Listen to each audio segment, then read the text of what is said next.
travel the world.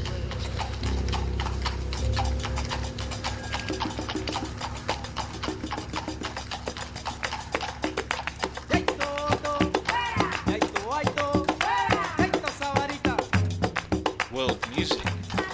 Musique du monde.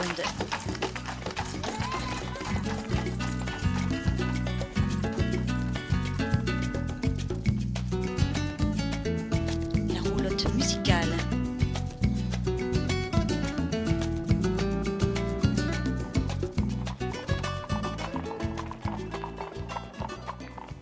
Bonsoir auditeurs et auditrices de Radio Grille Ouverte. Vous êtes dans l'émission La Roulotte Musicale sur le 88.2 ou le www.radiogrilleouverte.com pour le reste du monde.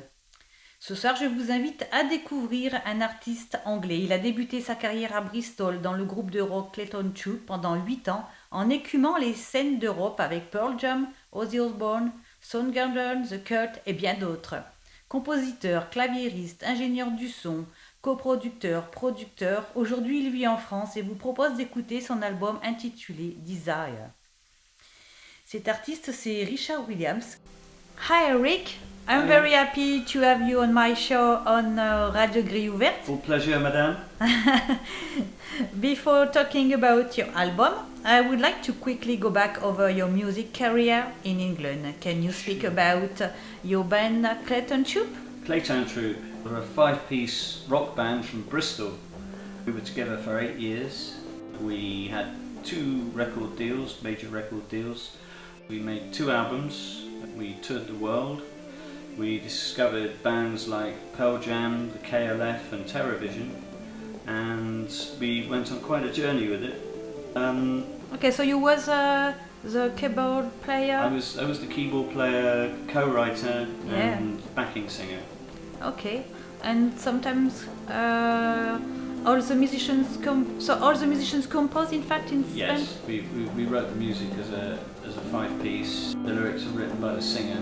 Yeah. So yes, it was a system that worked. So when something works, you stick with it. I'm agree. So how long did you play with this band? We were together for 8 years. Okay, and after Clayton Tube, did you work with another singer or maybe company? I know you have different jobs. After 8 years, I worked as an arranger and music programmer for a chap called Mike Oldfield, who was famous for Tubular Bells.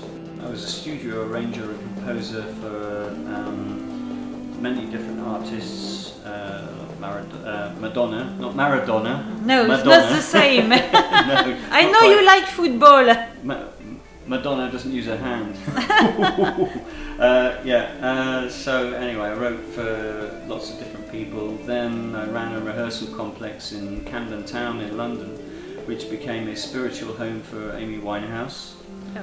I got involved with doing sound for live bands. I worked at Ealing Film Studios, mostly on music for theatre. Oh, so you have worked with famous people. Met most of the people Yeah, that yeah. inspired me in the past, but not David Bowie. Not David Bowie. So why not David Bowie? I know it's too very late now. important for you. So why it's David Bowie is so important for you? In 1973, he did a program called Top of the Pops, which was famous in England. And there's a moment in that show where he's singing a song called Starman, and he put his arm around the guitarist and they sang the chorus together at the end, and the whole room was just swaying to the music. And I looked at it and I thought, that's what I want to do with my life. And strangely, I'm not the only one who saw that program and decided on the same course of action, because a lot of the famous bands that came out of the 1980s in England were also inspired by that moment, like Spandau Ballet, for instance. Their guitarist and songwriter Martin Kemp, he saw that program as well, and he declared that was the moment he decided what he wanted to do with his life. The band Wonder Stuff, the singer Miles from Wonder Stuff, he also said the same thing about the moment that Bowie put his arm around the guitarist and they sang like a couple of like a couple of. Anyway, yeah. So. Anyway, so it was in England, okay? Now you live in France. So can you explain to the people what's the reason you live in France? Well, I was attracted over here by a chap called André Roy. André Rouet André Roy. at Nîmes. At Nîmes. And he was doing an album. He said, "Oh, it's my last album." So I thought, "Oh, right, it's his last album." I know it's not his last album. No, it's not, because I've done one since with him. So, yeah, so I came over. We worked together for five months. I was co-producing it, and we worked on it together. And during that time, I kind of fell in love with Nîmes and the south of France, and thought, you know, when it came to an end, I thought I didn't really want to go back. You know, I wanted to stay here because I was enjoying myself Yes, so in much. the sun, in the sun south was a of big part of France. it. Yeah, yeah. I understand. We do have food in England, but Yes, the food is great the in food France. is very good. And the wine too, Definitely. definitely. Although I've always been a beer man myself. And so I know you have worked with many bands in France. Yeah, a lot of bands. Yeah, a lot of bands. And after you decide to play alone, why? Suddenly. Well, I went on a holiday when I was about 19. I went to Nice and with my sister, and we went and hung out in this piano bar on the seafront, and I loved it. And I thought it was amazing. I'd never seen a piano bar before. It's like in London, there's lots of them, but you know, most people don't go in them. They go in the pubs. And so this was new to me, and the piano players were great, and the material they were doing, I loved it. I loved the whole vibe of it, and then forgot about it. So thanks for your sister. And yes, and when I'd finished the album with Roy, I thought, well, I'm going to stay. What do I do? So I thought I could do that. So I put together a set, put the thing into operation, and it's worked very, very well. And I've been doing it for 5 years now, 6 years. So. And so you decide at the beginning of the pandemic Yes. to create an album. Yes, well, it was either that or sit and watch the television for 2 years, and I didn't fancy that. So I had a lot of ideas, and I sat down and wrote this album. It was inspired by a guy called Mink DeVille. He was a punk guitarist from South America, and he was living in California, and he fused punk guitar and flamenco guitar into the same band, and had a massive hit with a Spanish Stroll in the late 70s, and that inspired the sound that I put together for the Desire album.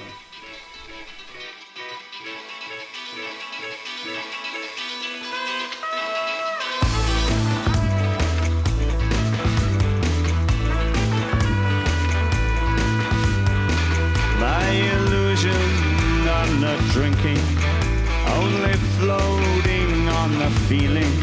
Watch me walk across the ceiling, fly forever to the thunder.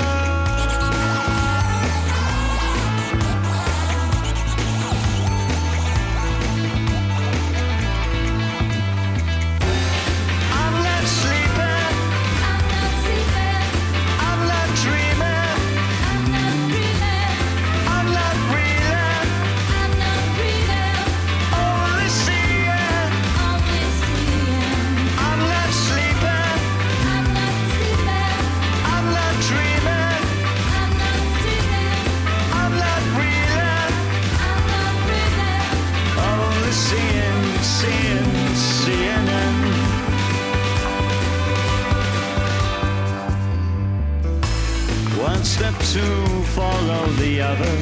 Put me through, don't make it harder. In every way she touched me harder. Two-step free, and so I wonder. Fly forever to the thunder.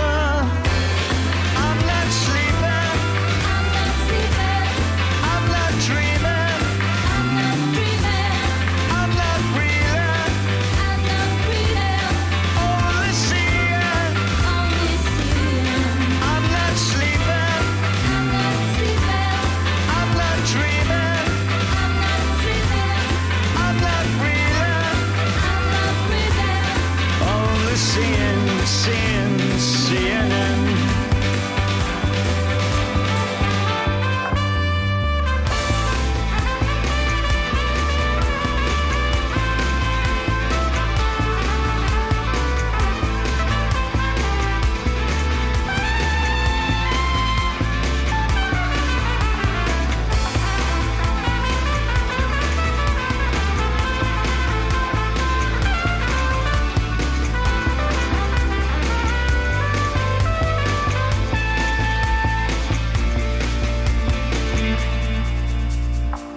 two-step dance across the office when the anchor's very famous. Top attorney's in the chorus, but the critic is oh so tasteless.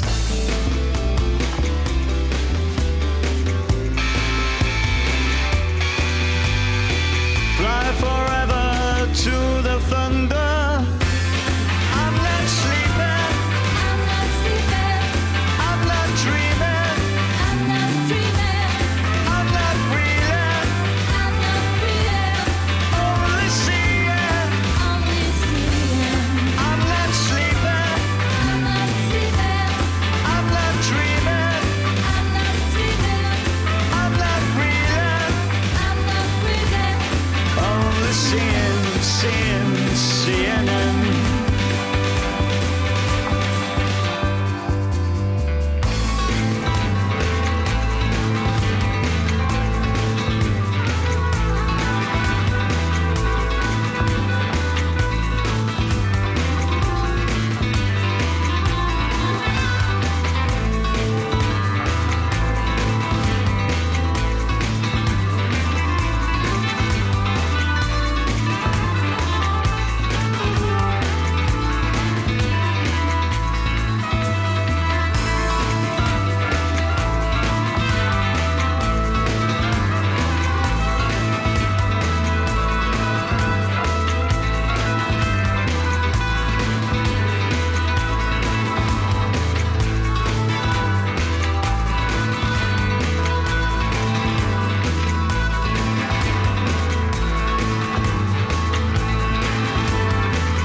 So we have heard the song CNN.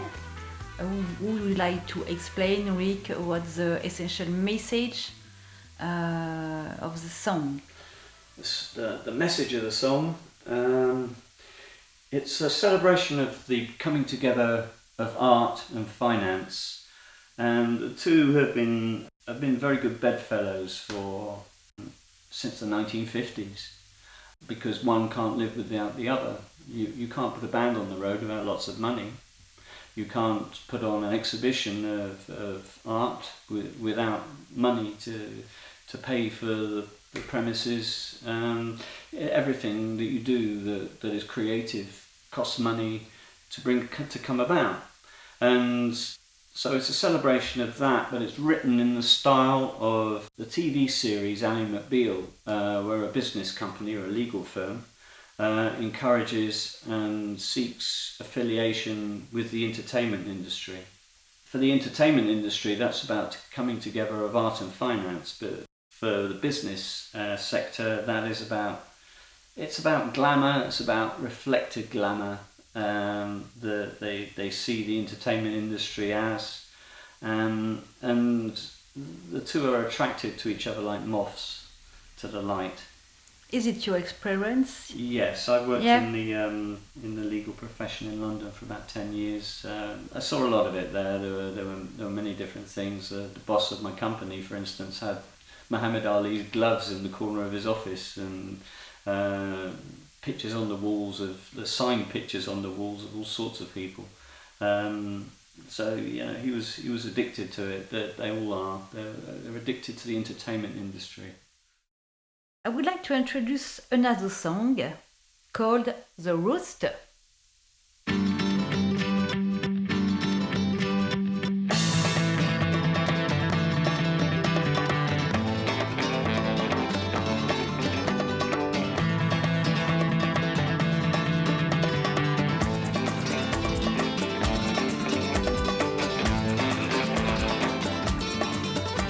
To claim unique identity, don't want a rebel for the hand. Don't need to shout that I exist. We find a bear and then we ride hard into the chasing night.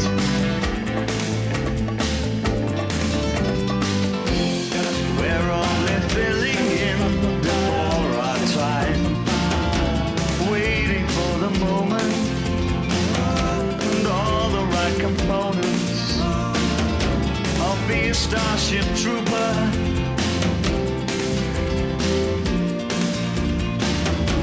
the crowing of the rooster.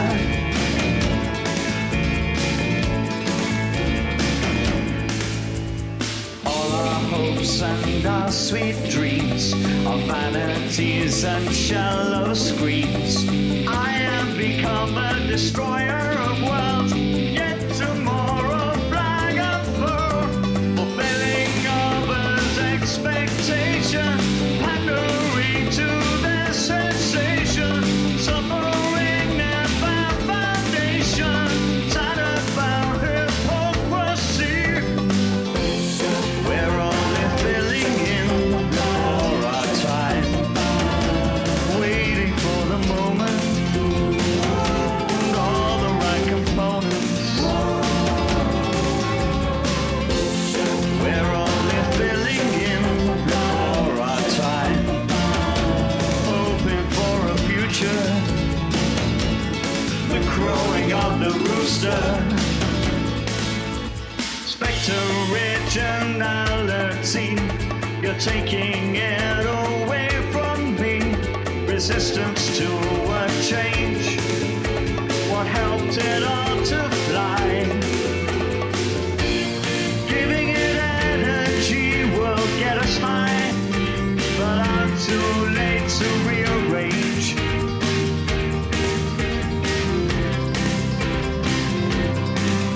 All the generations lost in space, now congregations round your place. You haven't learned the job, but you've got a young face, so put him on the TV. We're only filling in for our time, waiting for the moment and all the right components. We're only filling in for our time, hoping for a future, the growing of the rooster. We're only filling in before our time, waiting for the moment and all the right components. We're only filling in before our time, hoping for a future, the crowing of the rooster.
Restez avec nous sur Radio Grille Ouverte dans l'émission La Roulotte musicale sur le 88.2 ou le www.radiogrilleouverte.com. Et nous sommes toujours en compagnie de l'artiste Richard Williams qui nous parle de son album Desire. Alors on vient d'entendre donc la chanson The Roster. So The Roster, Rick, what does it mean? The rooster is the moment of reaching manhood, I think. Is to signify the coming of age, and in this case it signifies the moment where the young artist is suddenly placed nowadays in front of a TV camera, having never done the class, having never done the education that puts in there. Back in the day, back in my early days, and the people before me, long before me, artists, they learnt their trade in pubs and clubs in front of a hostile and cynical audience, where artists would quickly have to learn about themselves, their music and their ability to handle such an audience. It's a toughening up process. It's a place where music will be conceived based upon audience reactions. Much of the music that was created in the 60s, 70s and 80s in England and everywhere else in France as well. So do you have nostalgia? Do you have nostalgia of the past? Well, I mean, having been in the past, I think it's difficult not to really. But I'm also I kind of based it upon what I'm hearing now. It's not. I know it sounds like, it's not the same as in my old day, but the fact is that it's not the same. It's not the same. The quality has fallen through the floor. Yeah. And that's the main reason, I think, that these days you can go straight from the bedroom and the hairbrush in front of the mirror to standing in front of a TV camera on national television, and you haven't done all the bits that kind of fill in the gaps. You haven't stood in front of 300 people who all end up on the street fighting in the middle of the song, and you haven't realised where everyone's gone. The mind-bending experiences that you have to go through in order to get from the bedroom to the TV camera are not there anymore. They're not happened. They don't. It's happen. a long time. Bedroom and the camera. It's a long way. It's long a way. Long road. Long road. A long road. Okay. And it's not there anymore. And that's what the song is about. Okay, thank you, Rick. I'm just going to go and practice. So, Rick, I would like to know something. Yes. Yes. Why did you call your album Desire? Desire. There are many different types of desire. There is romantic desire.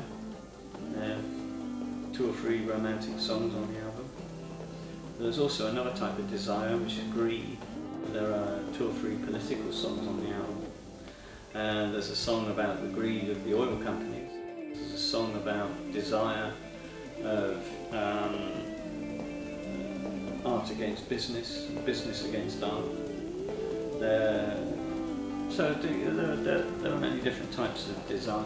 But there is a That's the central theme. very romantic song. There are 2 or 3. There's one called Nothing in Between Us. Yes, and it's interesting because I would like to know who's playing with you in this song. It features a very long intro because the guy who's playing has such a wonderful talent. I wanted him to be heard on the record. His name is Manuel Rodriguez, and he's a flamenco guitarist by trade. In actuality, he's much more than just a flamenco guitarist. He can play anything, and he's a wonderful, creative guitarist. I was introduced to him when playing a restaurant in Nîmes called Everin. Yeah. So hi to Patrice and Benedict Yes. and Danny and all the rest. And it was there that I was in the middle of a show, I was in the middle of a set, and Danny brought this guy up and said, you need to meet this guy, and I looked around and there was a guitarist plugging in, and I thought, oh God, it's another guitarist. So I just smiled sympathetically at him and got on with my job, and then he started to play. And after about 5 minutes, I felt like stopping because I just wanted to listen to him. He was marvellous. And so about Laetitia, is it a singer? Laetitia Lafont. Laetitia Lafont, oui. I was introduced to Laetitia at Everin just before she was about to get up and start singing, and she had this fabulously silky jazz voice. It was like air coming across the fields at you. Fantastic voice, and I thought I had this duo song that I'd written in 1997. It had never been used, and I thought, why not? You know, she would be the ideal female to sing the song with, and it happened very easily. The song unfolded very easily. So Rick, let's listen the song Nothing to Between Us. Nothing in between us. Yes. Sorry for my accent. Quite all right.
Flashes, keep your distance.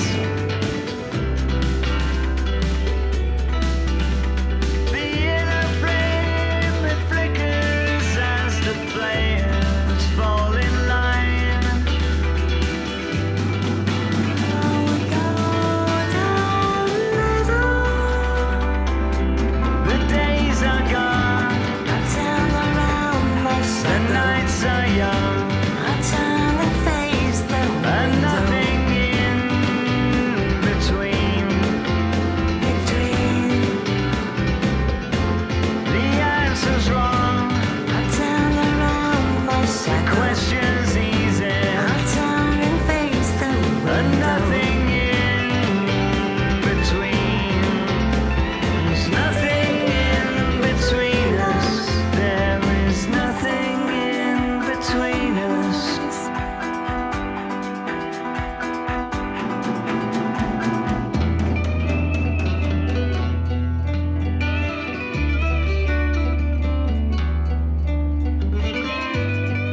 Alors nous venons d'écouter Nothing in Between Us, donc avec Rika, Laetitia Lafont et Manuel Rodriguez. Now I would like Rick, you speak about the other musicians who work with you on this album. Yes. 3 French, Yeah, one Chilean, yeah. and one, I think, African. Iniwa Kanuji lives in Nîmes, and he played the trumpet on CNN, and he started off playing trumpet for Fela Kuti, progressed to being the band leader. Then he worked for his son afterwards, and his son made him the band leader, and then he moved to France. He lives in Nîmes. He's got his own band, marvellous band he's got, and he's a serious piece of work. Fabien Delplace played the electric guitars. The original idea was to have a broadly punk approach, but Fabi was more Radiohead than punk, and that kind of came out in his playing, so I went with it. And he played right across the album. He did many wonderful things on the album, and he showed a lot of his qualities. He has played on all the songs or special songs? Some of them, I Yeah, think some there of were them. 1 or 2 he didn't play on, but for instance, he played the guitar on this song "Mighty Tombs," which was very distinctive. He played a very distinctive and experimental guitar, which I love. So it's a great it's a great introduction for Mighty Tombs. There we go. Yeah. Okay, I must mention first though, Fabi Nastor played. She sang most of the backing vocals on the album, and she did an amazing job. She's a fantastic singer. All those walls of vocals that are coming across at you when you listen to the album, that's Fabi. What about Michael Shalom? And Michael Shalom is a very good friend, and Michael's been involved in the album quite a lot all the way through it, really, because he's given it the support that I think everybody needs to put an album together. It's a mountain you have to climb, and he climbed it with me. He has composed a song in your album. He did the lyrics for one of the songs, yes, yeah. for Christine Lane. So we have spoken about Mighty Tombs. Yes, I suggest we listen the song. good idea. Good idea. Yeah, Let's go. hit it, hit it.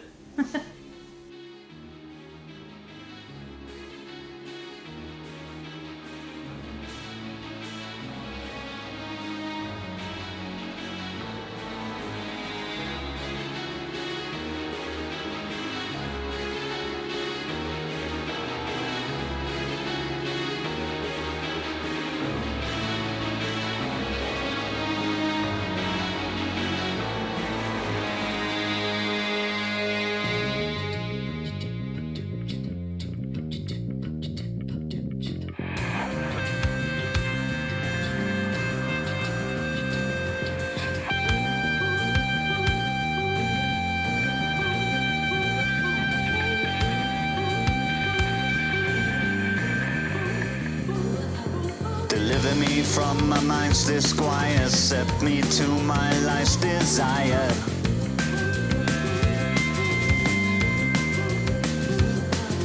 Deliver me from my mind's disquiet, set me to my life's desire.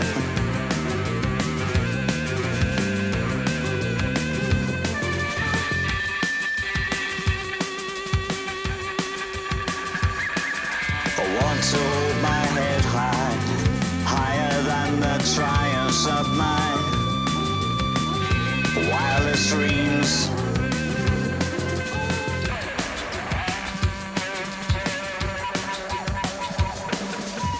I tried so hard, blew out 9 years. When will you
says where to praise him, conquered by their great ambition, or consumed by mighty tombs.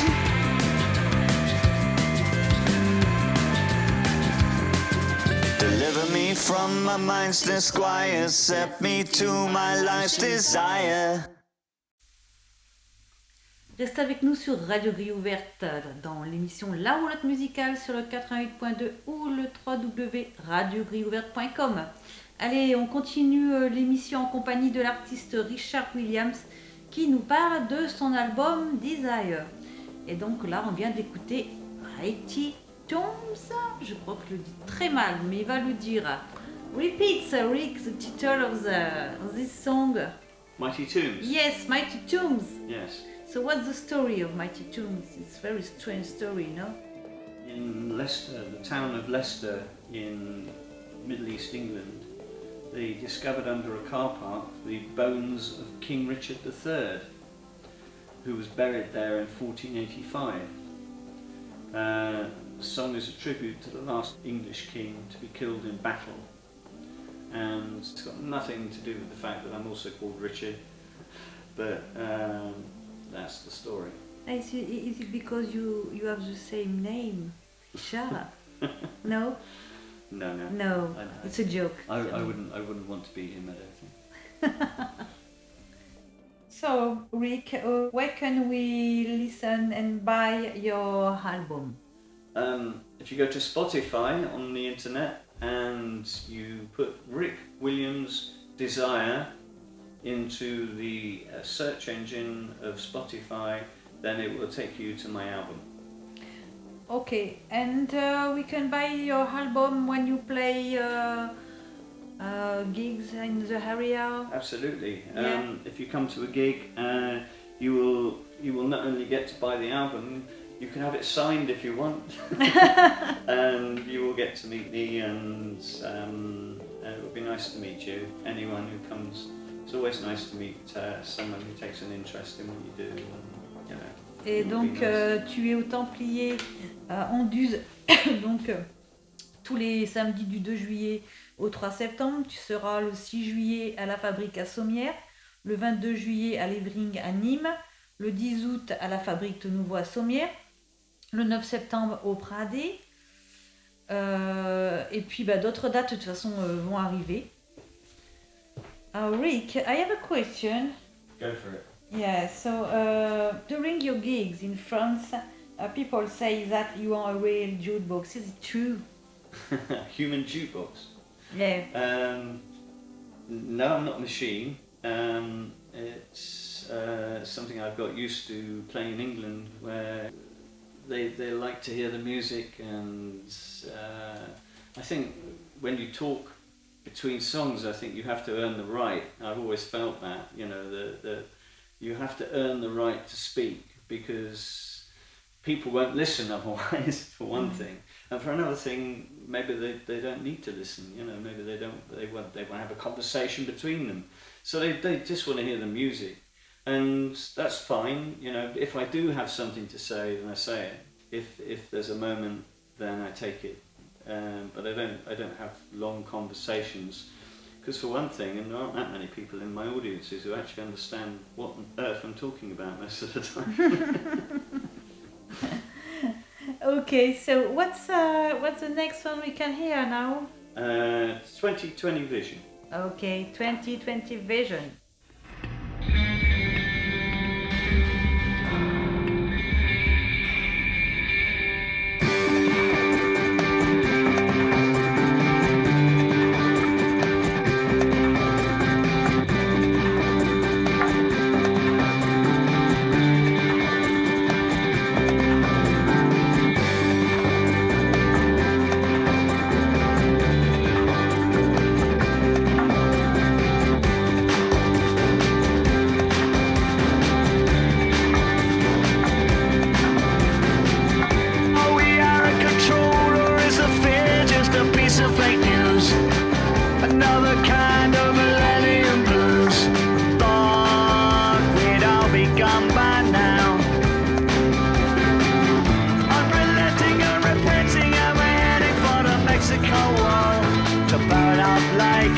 star.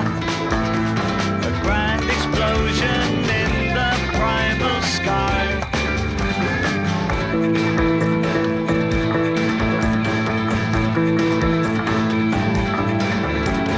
2020 vision, you know it's just illusion. 2020 vision, guided by confusion.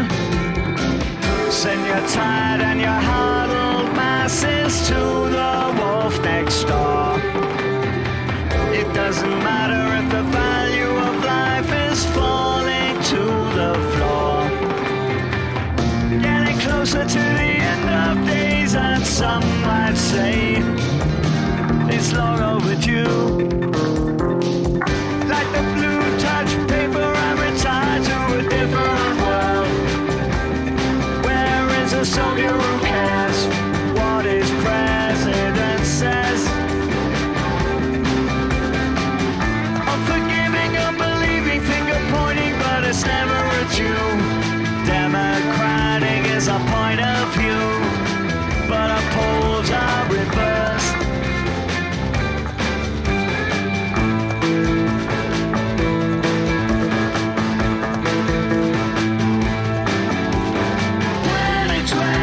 Vision, you know it's just illusion. 2020 vision, guided by confusion. And the people watching passive silence as the men with wings cast a shadow over weak and poor as a monster leaves its sting. Getting closer to the close of play, and some might say game, set and match thanks to you.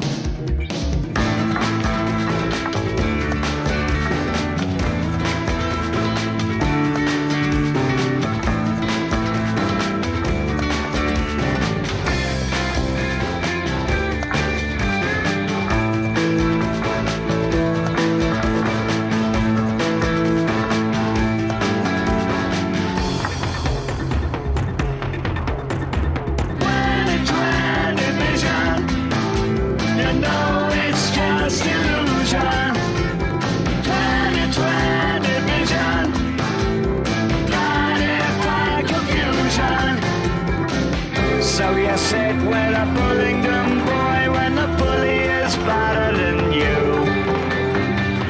Will somebody get me out of here or fly me to the moon?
Vision by Richard Williams. So, Rick, 2020 Vision. What's the story of the song? Oh, it's very grim, very grim. It's a song about right-wing politics and something I don't agree with. And the initial influence was Donald Trump, and there's so much that he brought to the table that was wrong. It was very wrong. And much of what he inspired has been very wrong for the UK as well. The song is not exactly a fan club No. of Trump and Johnson and administrations of similar insanities, and that's all I want to say about that. Really, it's there in the song. The words are there in the song. It's a dark time for the world when countries like Britain and America are throwing up these politicians. That's the right word. I'm trying not to use bad language on the air. You see. No, we're on the radio. Yes, I know. Yeah. Ask me again in the pub and I'll give you a different answer. Okay, I notice. Soon is the end of the emission. Very sad time for me. No, really. And I like to finish with a song, but before the song, the last song, I would like to know if you have a project in the future, maybe another album, because I know you are a creative person and I know you have secret pockets with many songs. I've got many ideas for album projects that I'll ever manage to realise in my lifetime. So there will be other albums, not just yet, because I'll be busy with this one, but I suspect I'll be involved in recording another album by the end of the year, or if not finishing another album by the end of the year. Touring the festival circuit with a group to play my own compositions has always been one of my ambitions. The festivals in Europe are the best anywhere, and it's a wonderful experience to play them. I've never done it with my own music. I've done it with Claytown Troupe. Touring different areas as a solo act is also something that interests me, like Spain or Italy. Okay, so you have chosen the last song, and what's the title? The Song for Your Children. So explain very quickly what's the message of the song. It's asked a serious question about the conditions of the planet we live on, and how current attitudes and actions towards global warming and the health of our planet will be viewed in retrospect by the generations we will be leaving behind us. It's called Song for Your Children, and that's exactly what it is. Because for the future. Yes. Of And course. what they will think when they look back and they look at the planet we've left them. And so it's not a happy ending to the No, album. but interesting. Yeah. Interesting song. And so I would like to say thank you very much, Rick. Thank you. Yes. Thanks for having me. Would like to say to the people, go to see Rick at the Templier, because he has a Templier all the summer in Anduze, and buy his great album. Bye bye everybody, and Song of Your Children.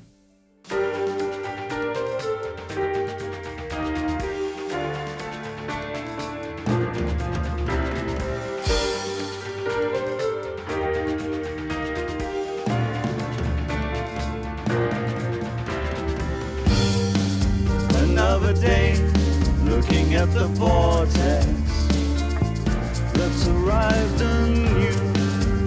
What a lousy slough we inherited, staring to the dark with some light, looking at the beauty of the grand design.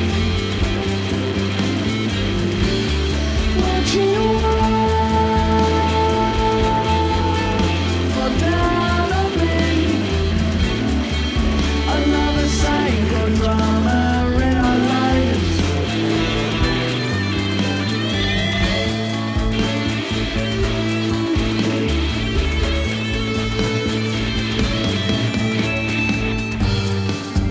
Enough of badly squalid legislation, knocking on my door.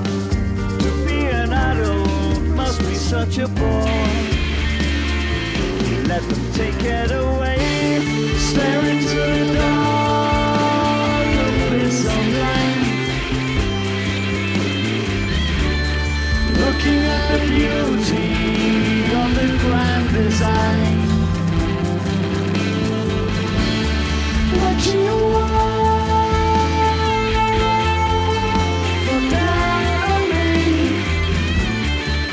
another psychodrama in our lives.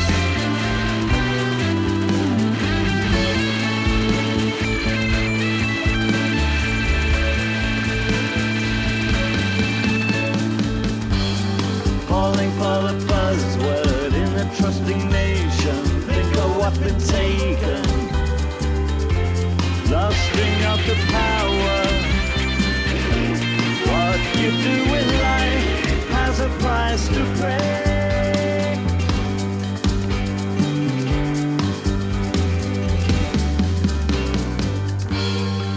We used to prize our green and pleasant country. The grim entered in just enough to show